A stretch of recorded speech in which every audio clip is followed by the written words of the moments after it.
Talk to anyone who owns a Tesla and has suffered the misfortune to have an accident in one, and there are likely one of two things they'll tell you. In the case of a major accident, they'll likely tell you how lucky they are to have survived the accident, express relief that they own a Tesla, and say how sad they were to have their car written off and how they replaced it with another Tesla, because if they weren't in a Tesla, they may not have fared so well. Or they'll tell you about the scrape, bang, or some other minor mishap they've had, and the length of time it took to get that damage repaired. In fact, most post-accident repair is one of the worst parts of Tesla ownership, according to the majority of owners I've spoken to, with many seemingly simple repairs like bumper or door replacements taking weeks or even months, simply because the repair shop has been waiting for the part to arrive from Tesla. In some cases, owners are left driving rental cars or courtesy cars while they wait, something that's a mild irritation to many, until the repair takes longer than the amount of free rental that the average insurance policy gives customers while their cars are repaired. Add this on top of the high insurance cost associated with Tesla ownership.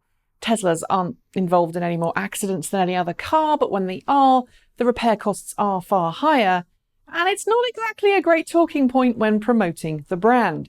Tesla's answer to high insurance costs was to start working with underwriters directly to offer special Tesla insurance policy products to customers at the time of purchasing their car.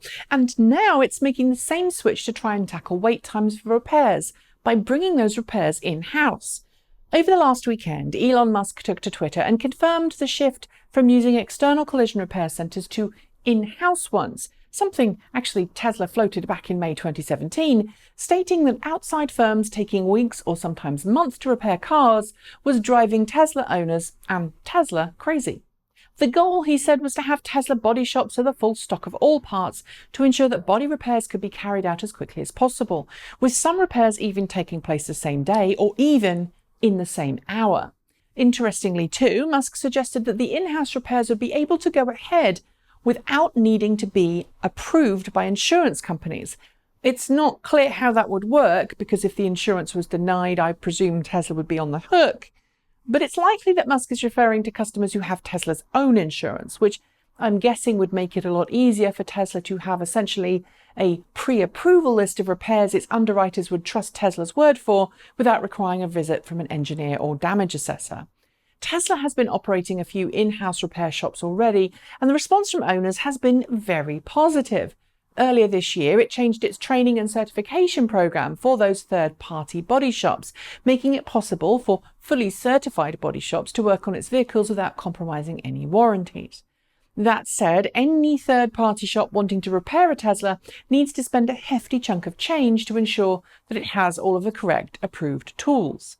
And this whole thing is a little unfair to third-party shops too, because unlike most automakers, who sell official parts and spares to parts companies who can then very often deliver the required parts in a day or two to the body shop, Tesla doesn't sell any of its parts to third parties. As I understand it, it doesn't allow third-party shops to stock commonly used parts, and that means whenever a Tesla is in repair, the body shop is beholden to Tesla to provide it with parts. To date, Tesla's been slow in sending those parts out, focusing on producing cars rather than focusing on the spares.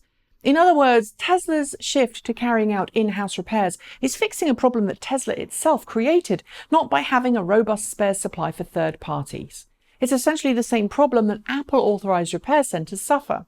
The wait to repair is governed by parts availability, nothing else.